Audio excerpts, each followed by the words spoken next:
जब एक आदमी हुजूर को कत्ल करने के लिए मस्जिद नबवी में घुस गया। प्यारे दोस्तों, जंग बदर में अल्लाह ताला ने मुसलमानों को फ़तह अता फरमाई और काफिरों को हार का सामना करना पड़ा। इस जंग के बाद कबीला कुरैश की हर तरफ थू होने लगी और उनकी ज़िंदगी दुभर हो गई। वह जहाँ भी इकट्ठे होते बस यही बातें करते कि इस हार का बदला कैसे लिया जाए, कैसे अपने ऊपर से यह बेइज्जती का दाग हटाया जाए।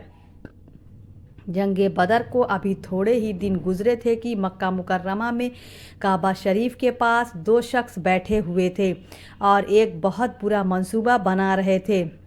वह यह प्लानिंग कर रहे थे कि प्यारे नबी सल्लल्लाहु अलैहि वसल्लम को धोखे से कत्ल कर दिया जाए। उन दो शख्सों में से एक सफ़वान बिन उमैया था।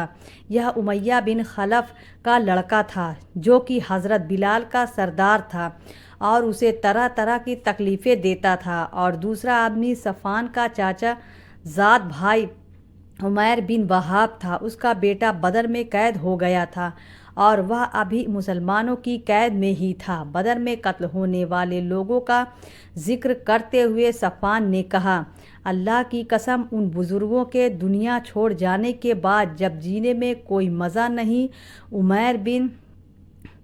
उमैर बिन वहाब ने कहा, अल्लाह की कसम, तुमने सच कहा।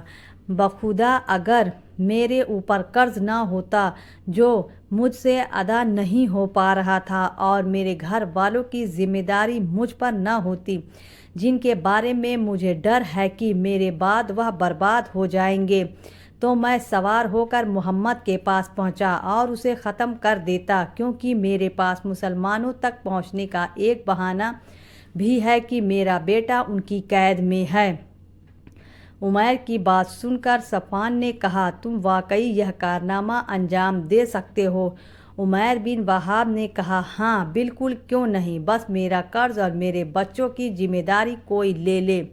सफ़वान ने कहा, तुम इसकी फ़िक्र ना करो, यह बड़ी मामूली बात है।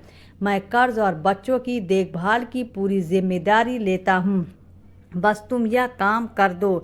और हाँ देखो, यह निहायत राजदारी से करने का काम है।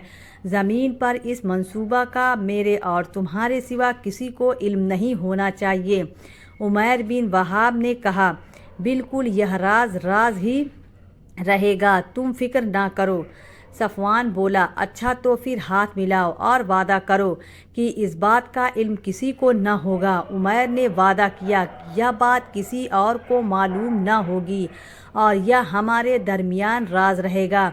इसके बाद दोनों अपने अपने घर आ गए। सफ़वान घर आया तो उसने अपनी तलवार मयान से निकाली, फिर उसे खूब तेज़ किया। तेज़ करने के बाद जहर में बुझाया और दिल ही दिल में खुश हुआ कि इस तलवार से मेरे वालिद के कत्ल का बदला लिया जाएगा।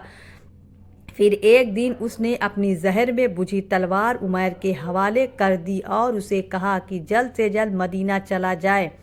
आखिरकार उमैर मदीना मुनव्वरा की तरफ रवाना हो गया। उमैर बिन वहाब मदीना मुनव्वरा पहुंचा तो मस्जिद नबवी के सामने अपनी ऊँटनी बिठाई, नीचे उतारा तो हज़रत उमर फारूक कुछ दूसरे सहाबा के साथ मस्जिद के कोने में बैठे बदर की जंग के बारे में बातें कर रहे थे कि कैसे अल्लाह ताला ने अपने फजल व करम से उन्हें इज़्ज़त दी, काफिरों को जलील किया। अचानक हज़रत उमर फारूक की निगाह उमैर पर पड़ी जो तलवार लटकाए हुए अल्लाह के रसूल की तरफ जा रहा था। कहने लगे, हो न हो अल्लाह का यह दुश्मन किसी ख़तरनाक साजिश के तहत यहाँ आया हो। यह बदर वाले दिन लोगों को जंग के लिए भड़काने वालों में सबसे आगे थे और इसी ने मुसलमानों की तादाद का अंदाज़ा लगाकर काफिरों को बताया था। हज़रत उमर आगे बढ़े और उसके गले में लटकती तलवार के नियाम की पट्टी से उसकी गर्दन काबू में कर ली और उसे लेकर बारगाह नबवी में हाजिर हुए और अर्ज़ किया, अल्लाह के रसूल, यह दुश्मन ए खुदा तलवार लटकाए हुए आ रहा है। प्यारे नबी ने इरशाद फरमाया, उमर, इसे छोड़ दो, आगे आने दो। हज़रत उमर ने सहाबा से कहा, تم اللہ کے رسول کے پاس ہی رہنا اور اس خبیث پر نگاہ رکھنا، یہ نہایت خطرناک آدمی ہے۔ پیارے نبی نے فرمایا، عمیر میرے قریب آؤ۔ وہ قریب آیا تو ارشاد ہوا، ہاں عمیر بتاؤ کیسے آنا ہوا؟ اس نے کہا، میں اپنے قیدی بیٹے کا حال معلوم کرنے کے لیے آیا ہوں، مہربانی کر کے اس کے بارے میں احسان فرما دیجیے۔ آپ صلی اللہ علیہ وسلم نے فرمایا، یہ گلے میں تلوار کس لیے لٹکا رکھی ہے؟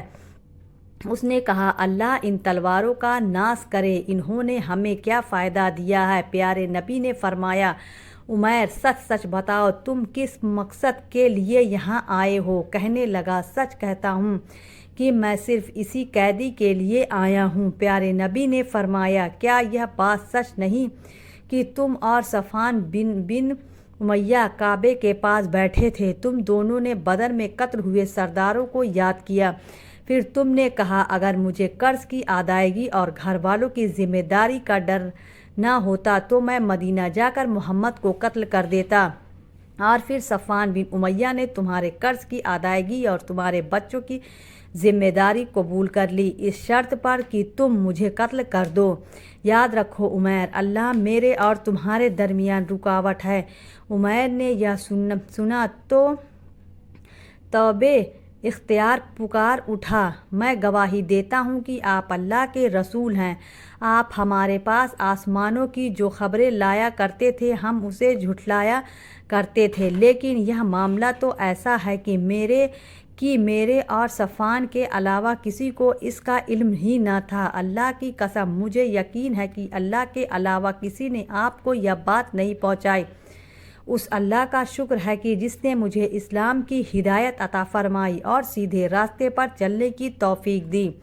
پھر حضور صلی اللہ علیہ وسلم نے صحابہ سے فرمایا، آپ نے اس بھائی کو دین سکھاؤ، اسے قرآن پڑھاؤ اور اس کے قیدی بیٹے کو آزاد کر دو۔ عمیر نے تو یہ سوچا بھی نہیں تھا کہ پیارے نبی اس کے ساتھ اتنا اچھا سلوک کریں گے۔ وہ اپنی پچھلی حرکتوں پر بہت شرمندہ ہوا اور کہنے لگا، اللہ کے رسول، میں نے اللہ کے نور کو بجھانے میں بہت کوشش کی، اب اس کا بدلہ دینا چاہتا ہوں، مجھے مکے میں رہنے کی اجازت عطا فرمائے، میں مکے والوں کو اللہ اور اس کے رسول اور دین اسلام کی طرف دعوت دوں گا کہ ان کی بات کو پیارے نبی نے قبول کر لیا اور وہ دین کے داعی بن کر مکہ واپس ہوئے۔ دوسری طرف مکے میں صفوان بے چینی سے خبر کا انتظار کر رہا تھا۔ وہ مدینے سے آنے والے ہر مسافر سے پوچھتا کہ مدینے میں کوئی نیا واقعہ پیش آیا ہے۔ ایک دن اسے کسی سوار نے بتایا، صفوان، تمہارے لیے خبر یہ ہے کہ عمیر مسلمان ہو گیا